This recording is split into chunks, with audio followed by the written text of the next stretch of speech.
My name is Sarah Chen.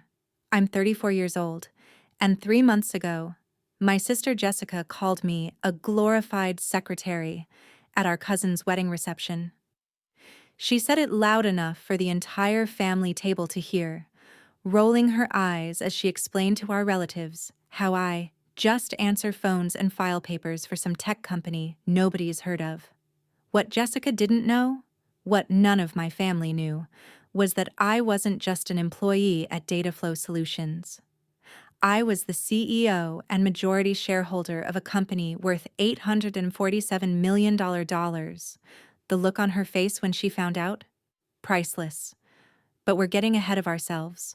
Before we dive into this story, hit that like button if you've ever felt invisible in your own family, and let me know in the comments where you're watching from and what time it is there. I love connecting with viewers from around the world. What happened next changed everything between my sister and me forever. It exposed years of assumptions, jealousy, and family dynamics that I'd been too polite to address. Trust me, you'll want to hear how this all unfolded. Let me start from the beginning, because understanding my relationship with Jessica requires knowing our history. Growing up in San Francisco's Richmond district, we were the daughters of immigrant parents who worked 18-hour days running a small corner market. My father, David, had been an engineer in Taiwan before coming to America. My mother, Linda, had a master's degree in literature, but spent her days stocking shelves and operating the register. Jessica was born when I was 6, and from the moment she could walk, she commanded attention. She was the baby, the charmer, the one who could make our exhausted parents smile after their longest days. I became the responsible one, the helper, the daughter who quietly did homework while Jessica performed impromptu dance routines in our cramped living room above the store. The dynamic stuck. Throughout school, Jessica was the social butterfly, student council president, homecoming princess, accepted to UC Berkeley on a partial scholarship for her involvement in drama club. I was the quiet achiever, graduating valedictorian, but somehow always feeling like I lived in her shadow. When family friends asked about us, they'd light up talking about Jessica's latest performance or boyfriend, then add, "And Sarah's doing well too," as an afterthought. After high school, I chose San Jose State for computer science, while Jessica headed to Berkeley for communications. Our parents beamed with pride about Jessica's prestigious university acceptance. When I graduated summa cum laude with a dual degree in computer science and business administration, the celebration was a quiet dinner at home. When Jessica graduated, they threw a party and invited half the neighborhood. The pattern continued into our 20s. Jessica bounced between marketing jobs at various startups, always full of excitement about the next big thing, always confident that her next position would be the breakthrough that made her rich and famous. She loved talking about her work, name-dropping executives she'd met, and deals she was supposedly helping to close. Meanwhile, I'd taken a junior developer position at a small software company called TechBridge Solutions in Palo Alto. I kept my head down, worked long hours, and learned everything I could about not just coding, but how businesses actually operated. I sat in on sales meetings, studied financial reports, and built relationships with clients who appreciated my technical knowledge and problem-solving skills. The difference was, Jessica broadcasted every minor success while I internalized every lesson learned. When she got promoted to senior marketing coordinator, she called everyone in the family. When I was promoted to lead developer after just 18 months, I mentioned it briefly at Sunday dinner, and the conversation quickly shifted to Jessica's new boyfriend who worked at Google. This is important context for what happened later, because by the time I was 25, I'd already started seeing patterns that my family missed entirely. Jessica had been laid off 3 times in 4 years. Her startup jobs kept disappearing when funding dried up or companies folded. But she was masterful at spinning each setback as a strategic career move, a chance to explore new opportunities and expand her skill set. I, meanwhile, had been quietly building something bigger. At TechBridge, I'd identified a massive inefficiency in how small and medium businesses managed their data workflows. Companies were using multiple software platforms that didn't communicate with each other, leading to hours of manual data entry, reporting errors, and missed opportunities. I spent my evenings and weekends developing a solution, a cloud-based platform that could integrate with existing business software and automate data synchronization. I called it DataFlow Solutions. I didn't tell my family about the project because I'd learned that sharing early-stage ideas with them usually led to well-meaning but discouraging questions about risk and practicality. By the time I was 27, I'd secured my first round of funding, $2.3 million from a venture capital firm in Menlo Park. I used the money to hire a small team of developers and officially launched DataFlow Solutions as an independent company. I remained CEO while initially keeping my day job at TechBridge for financial security. The irony was delicious. While Jessica posted LinkedIn updates about attending networking events and exploring synergies in the digital marketing space, I was signing contracts with Fortune 500 companies who needed our data integration services. While she complained about unrealistic expectations at her various jobs, I was building a company culture that prioritized sustainable growth and employee satisfaction. Our family dinners became increasingly surreal. Jessica would dominate. Conversations with stories about her latest workplace drama, her difficult boss, her coworkers who didn't appreciate her innovative ideas. She'd ask me questions like, "Do you even have meetings at your little computer company?"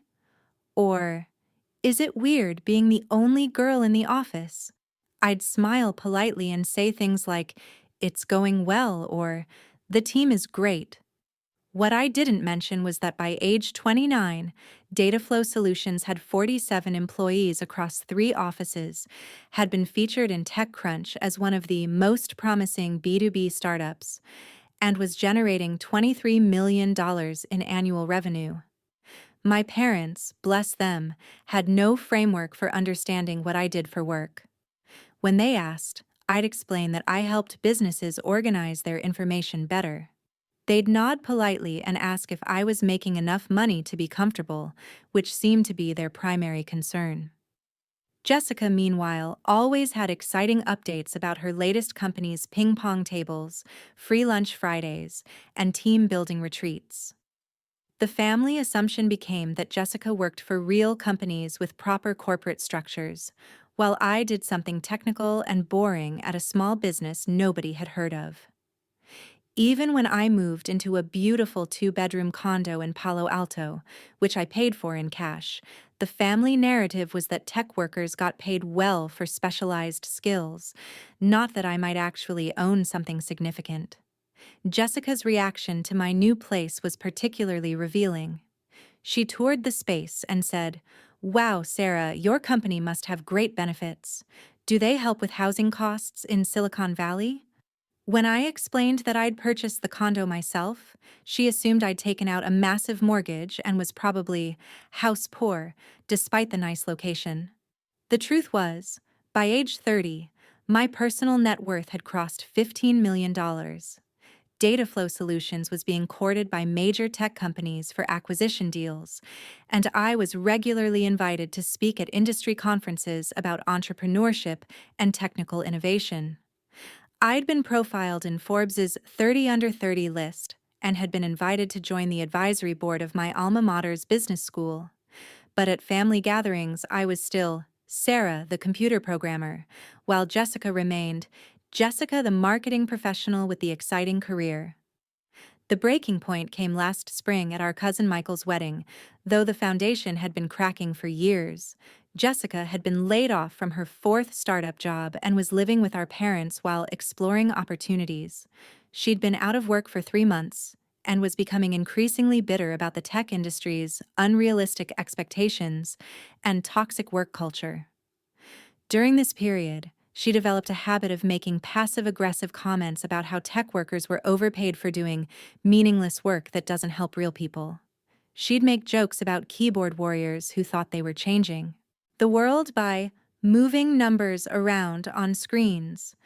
I bit my tongue through these comments because I understood that Jessica was struggling, and I didn't want to add to her stress by correcting her assumptions about my work. DataFlow Solutions was actually helping small businesses streamline their operations, reduce costs, and focus on serving their customers, instead of wrestling with inefficient software systems. We'd helped a chain of independent bookstores compete with Amazon by optimizing their inventory management. We'd enabled a network of food trucks to coordinate their locations and reduce waste. Our work had real impact, but I didn't feel the need to defend it to someone who was clearly projecting her own frustrations. The situation escalated when Jessica started applying for jobs and began asking for my help with her networking. She'd learned that I had connections in tech and wanted me to introduce her to people who might be hiring for marketing positions.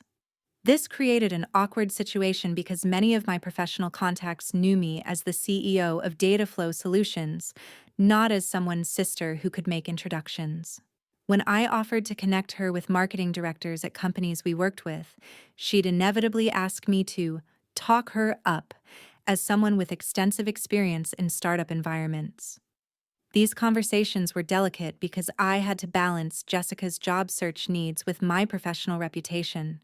I couldn't oversell her qualifications to contacts who trusted my judgment, but I also wanted to support my sister's career transition.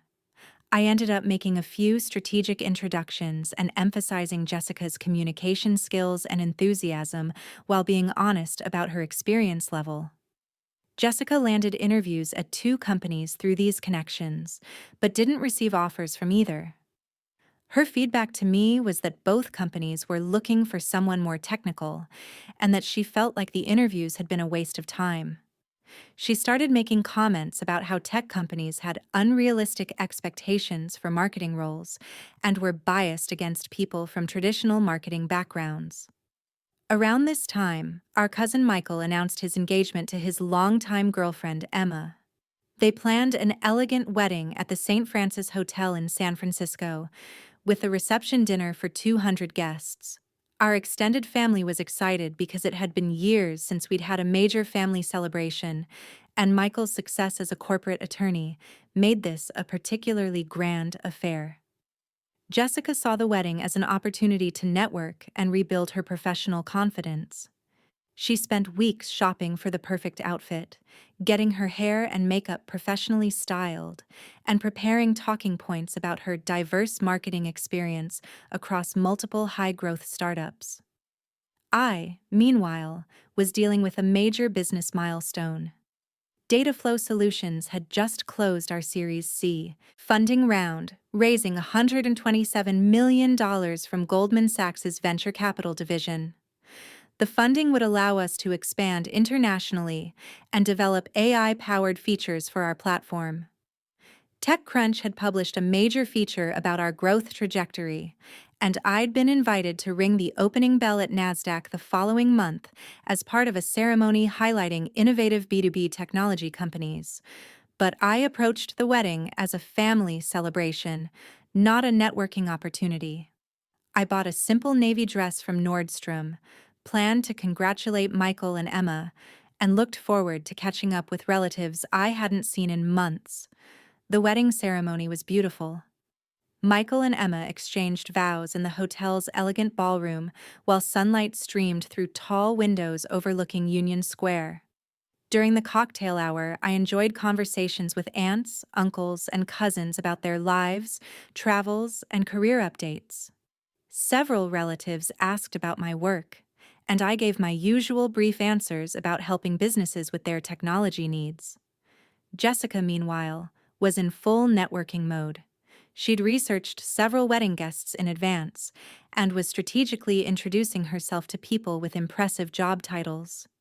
I watched her charm Michael's law firm colleagues and Emma's finance industry friends, describing her background in growth marketing for venture-backed technology companies.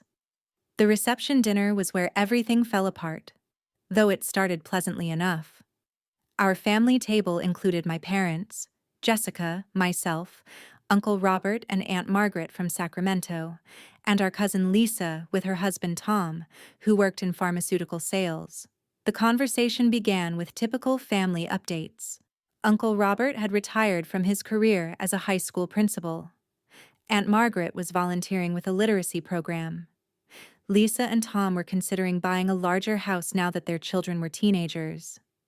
Then Lisa asked Jessica about her job search, and Jessica launched into a well-rehearsed explanation of how she was being selective about opportunities and looking for the right cultural fit after her previous company had restructured their marketing department.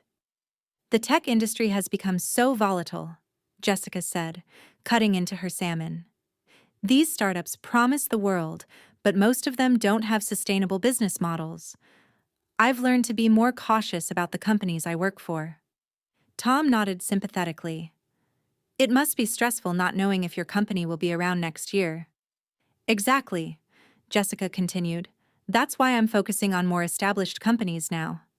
Places with real revenue and proper management structures. She glanced at me with what I initially thought was sisterly solidarity, but her next words revealed something different. Sarah's been lucky working for the same little company for so long, Jessica said, her tone carrying an edge I hadn't noticed before.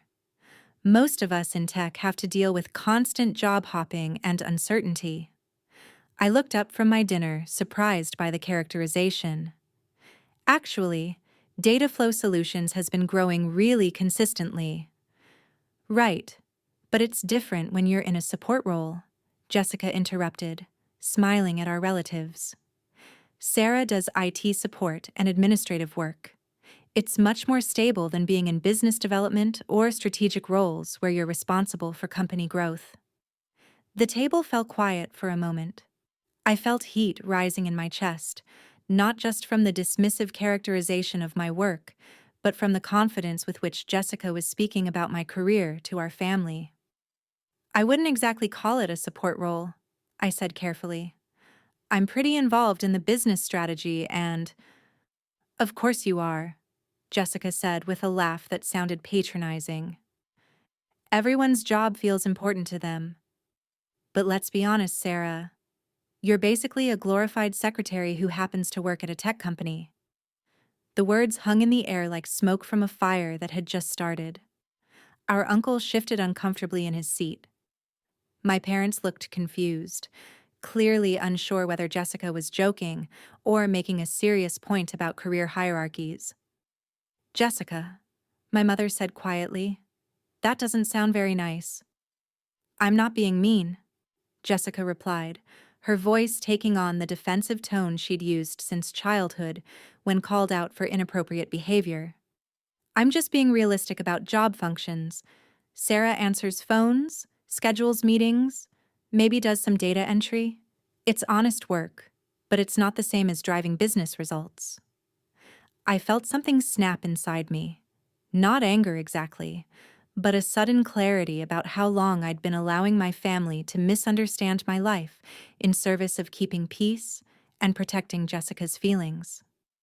Actually, I said, setting down my fork and looking directly at Jessica. I'm the CEO and majority owner of DataFlow Solutions. We just closed a $127 million funding round last month, and the company is valued at about $847 million. The silence that followed was unlike anything I'd experienced at a family gathering. It was the sound of assumptions crashing, of a narrative that had been years in the building suddenly collapsing. Jessica's face went through several expressions in quick succession: confusion, disbelief, then something that looked almost like panic. Wait, what? Lisa said finally. Sarah, are you saying you own the company? I founded it 6 years ago, I replied, my voice steady but my heart pounding. We have 312 employees now across offices in Palo Alto, Austin, and Denver. We provide data integration services for about 2,800 businesses, including some Fortune 500 companies. Uncle Robert leaned forward. Sarah, when you said you worked in tech, we thought— I know what you thought, I said gently. I've never corrected the assumption because it seemed easier than explaining the details. My father was staring at me as if seeing me for the first time. Sarah, are you saying you're like a boss of this company? I'm the chief executive officer, I said. I make the final decisions about company strategy, hiring, partnerships, and how we spend our investment funding. Jessica had gone pale. But you never said, you always talked like you were just an employee. You never asked what I actually did, I replied. You assumed, and I didn't correct you. The conversation that followed was surreal. My family peppered me with questions about the business, my responsibilities, my employees, my income. I answered honestly but without unnecessary detail, explaining that DataFlow Solutions had grown faster than I'd initially projected, and that yes, my personal financial situation was quite comfortable. Jessica remained mostly silent during these explanations, occasionally asking questions that revealed how completely she'd misunderstood my career trajectory. But when did this happen? She asked at one point. When did you become the owner? I started the company in 2018, I explained. I've been the CEO since day one. That was 5 years ago, she said, as if doing math in her head. You mean, this whole time while I was telling you about my startup jobs? You were talking to someone who actually ran a startup, yes, I said. The revelation recontextualized years of family interactions.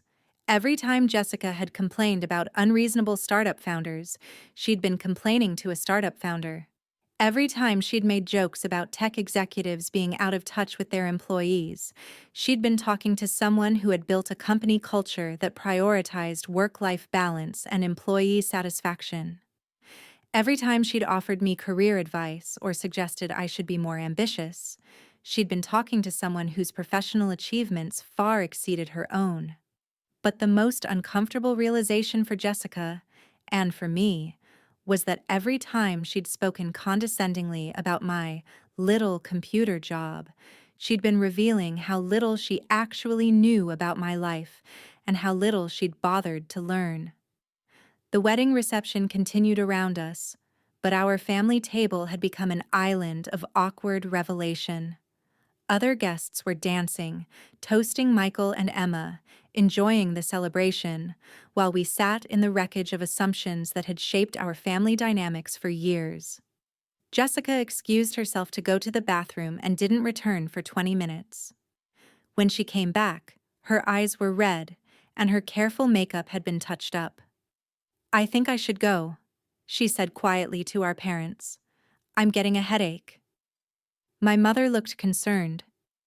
Do you want us to come with you? No, stay and enjoy the wedding, Jessica said. She looked at me briefly but couldn't seem to maintain eye contact. Sarah, we should talk sometime. Of course, I said. Whenever you're ready. She gathered her purse and wrap and left without saying goodbye to Michael and Emma, which I knew would bother her later because Jessica was usually meticulous about social courtesies. The rest of the evening was strange, but not unpleasant. My parents, aunts, uncles, and cousins asked more questions about DataFlow Solutions, and I found myself enjoying the opportunity to talk openly about work I was passionate about. Uncle Robert was particularly interested in how we helped small businesses, since several of his former teaching colleagues had started consulting practices after retirement. My father, who had always been quiet about his own career disappointments, asked thoughtful questions about hiring practices and employee development. I realized he was processing not just information about my success, but also reconsidering his own assumptions about American business culture and opportunity. I'm proud of you, he said simply as we were leaving the hotel. I wish I had understood sooner what you were building. The conversation with Jessica came 3 days later. She called and asked if she could come over to my condo to talk privately. I agreed, though I wasn't sure what to expect from the conversation. She arrived with coffee from our favorite cafe in Chinatown, a peace offering that acknowledged the gravity of what had happened at the wedding. We sat on my balcony overlooking the hills of Palo Alto, and for several minutes, neither of us spoke. "I need to apologize," Jessica said finally, "not just for what I said at the wedding, but for everything. For years of not really listening when you talked about your work. For assuming I understood your life without asking questions. For making jokes about tech workers without realizing I was talking about you." I appreciated the apology, but I was more interested in understanding how we'd gotten to that point. "Jessica, why do you think you assumed I was in a support role?" I asked. "What made you so confident about something you'd never actually investigated?" She was quiet for a long time, staring out at the view. "Honestly? Because it made me feel better about my own career struggles. If you were just doing administrative work, then my marketing roles were more important and impressive. If you were successful in ways I didn't understand, then I had to confront some uncomfortable questions about my own choices." This was the most honest conversation we'd had about our relationship in years. "I've been jealous of you since we were kids," she continued. "You were always the smart one, the one who got good grades without trying, the one who seemed to have everything figured out. When I became the social one, the one with the exciting stories and dramatic adventures, it felt like I'd finally found my thing." She paused, collecting her thoughts. "When we both started working in tech, I thought I was finally in your world, but with better people skills and more strategic thinking. I thought I was the one who understood business while you were stuck in technical details. It made me feel like we were equals, or maybe like I was actually ahead of you for once." I understood her perspective, even though it had been painful to be on the receiving end of it. "The thing is," I said, "I never thought of us as competing. I was proud of your communication skills and your ability to build relationships. I just wished you'd been curious about what I was actually doing instead of assuming you already knew." "I was scared to ask," she admitted, "because part of me suspected that your quiet confidence meant you knew something I didn't. It was easier to convince myself that you were just good at a narrow technical skill than to consider that you might understand business better than I did." We talked for 3 hours that afternoon, unpacking years of miscommunication and missed opportunities for genuine connection. Jessica shared details about her job struggles that she'd never mentioned before, how she'd been passed over for promotions, how she'd watched less qualified men advance faster, how she'd started to doubt her own abilities after repeated setbacks. I shared some of the challenges of running a business that I'd never discussed with family, the stress of making decisions that affected hundreds of employees, the loneliness of being responsible for everyone else's job security, the difficulty of maintaining work-life balance when every business decision felt critical. "Can I ask you something?" Jessica said as our conversation was winding down. "When I was networking at the wedding and talking about startup culture like I was an expert, how did that feel, knowing that you actually ran one?" I considered the question carefully. It felt sad mostly, because I wanted to be able to share what I'd learned with you, but you never seemed interested in my perspective. You were so confident about your understanding of the industry that there wasn't room for me to contribute to the conversation. "God, I was such an idiot," she said, covering her face with her hands. "You weren't an idiot," I replied.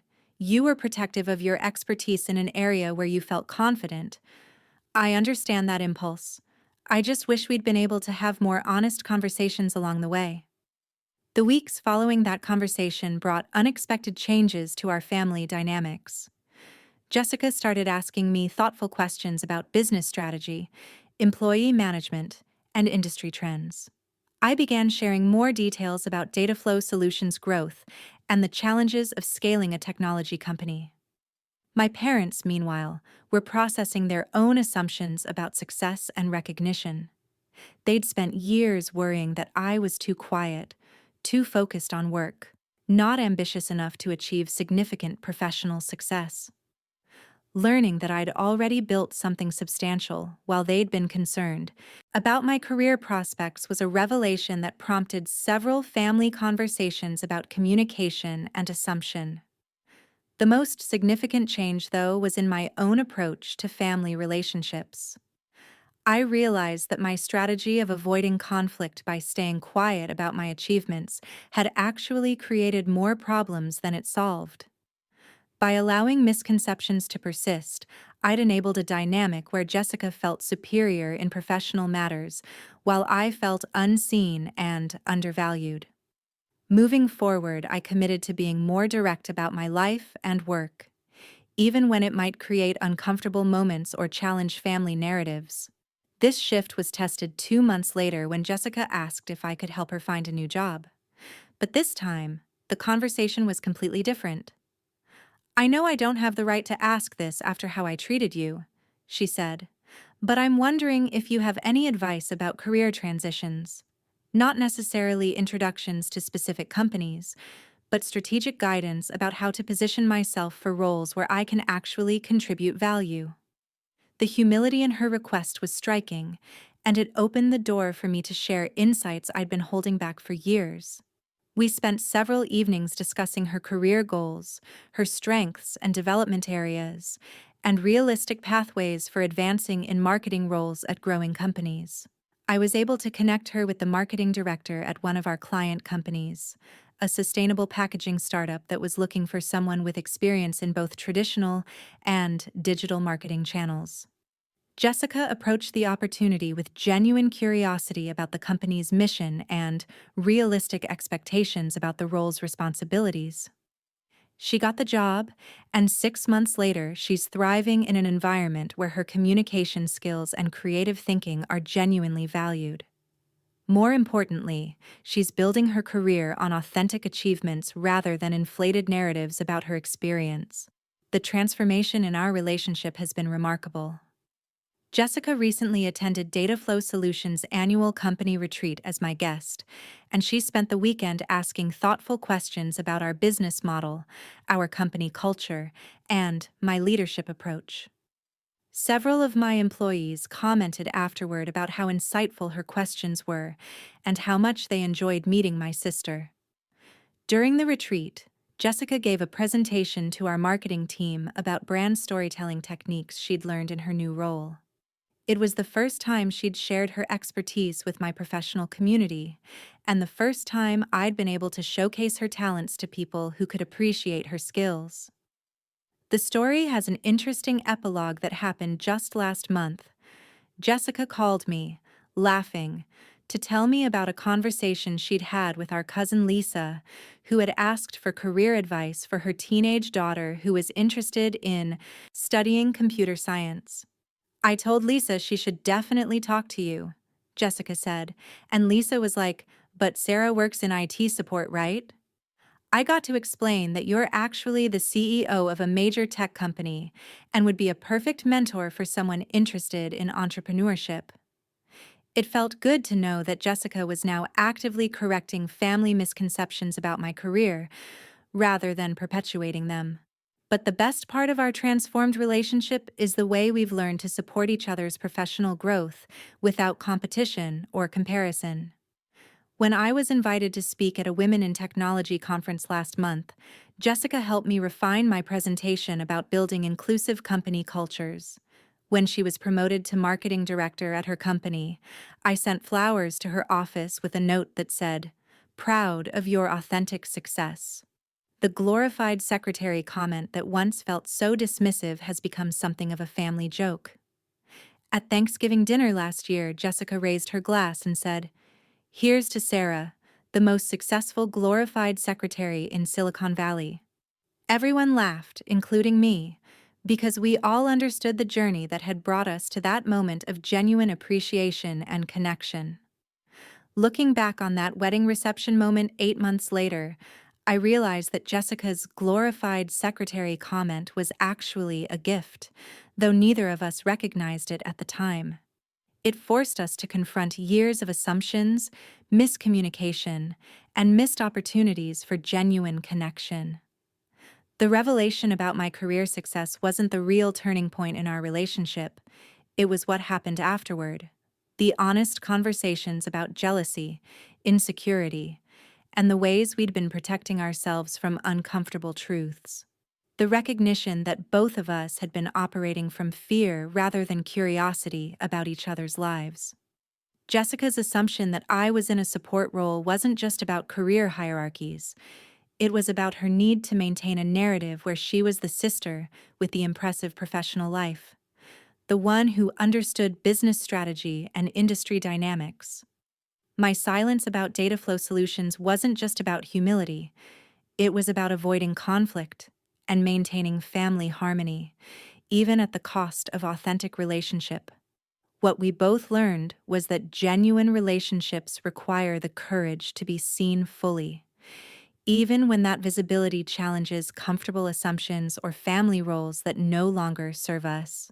Today, Jessica and I text regularly about work challenges, industry trends, and career decisions. She asks for my advice on business strategy questions, and I ask for her input on marketing campaigns and brand messaging. We've found ways to learn from each other's expertise without competition or condescension. My parents have also evolved in how they talk about success and ambition. They've started asking more specific questions about both Jessica's and my work, rather than making assumptions based on surface-level details. They've begun to understand that meaningful achievement often happens quietly, without fanfare or family announcements. The most profound change, though, has been in my own relationship with success and recognition. I spent years minimizing my achievements to avoid making others uncomfortable, but I've learned that this approach doesn't actually protect anyone. It prevents genuine celebration of accomplishments, creates space for harmful assumptions, and robs relationships of the depth that comes from truly knowing each other. DataFlow Solutions continues to grow. We're now serving over 4,200 businesses and have expanded to 7 countries. I was recently named to Fortune's 40 Under 40 list and have been invited to speak at the World Economic Forum about technology's role in supporting small business growth. But the professional recognition that means the most to me is knowing that my employees feel valued, that our clients see real improvements in their business operations, and that we're building something sustainable that creates opportunities for others. Jessica, meanwhile, was promoted to senior marketing manager at her company last month. She's leading a campaign to help eco-conscious consumers understand the environmental impact of their packaging choices, work that combines her communication skills with a mission she's passionate about. The best part is that we can now celebrate each other's achievements authentically. When Jessica told me about her promotion, I could congratulate her with genuine enthusiasm, knowing that her success was built on real contributions rather than inflated narratives. When I shared news about DataFlow Solutions' international expansion, she asked thoughtful questions about the challenges of managing remote teams across different time zones. We've learned to have the kind of relationship we both actually wanted, one based on mutual respect, genuine interest in each other's lives, and the security that comes from being truly known and valued. The wedding revelation was dramatic, but the real work happened in the months afterward. The patient conversations, the willingness to examine our own motivations and assumptions, the commitment to building something better between us. If you've ever felt invisible in your own family, or if you've been underestimated by people who should support you, I want you to know that it's possible to change those dynamics. It requires courage to be vulnerable about your achievements and struggles. It requires the patience to have difficult conversations about jealousy, competition, and the stories we tell ourselves about each other's lives. Most importantly, it requires the commitment to show up authentically, even when that authenticity challenges family narratives that have been years in the making. Have you ever been in a situation where family assumptions about your life were completely wrong? What would you have done if you were in my position at that wedding reception? I'd love to hear your thoughts and experiences in the comments below. If this story resonated with you, please give it a like and subscribe for more content about family dynamics, career success, and the courage to live authentically. And remember, your achievements matter, whether or not your family understands them yet. Thank you for listening to my story. Until next time, keep building the life you want, and don't be afraid to let people see who you really are.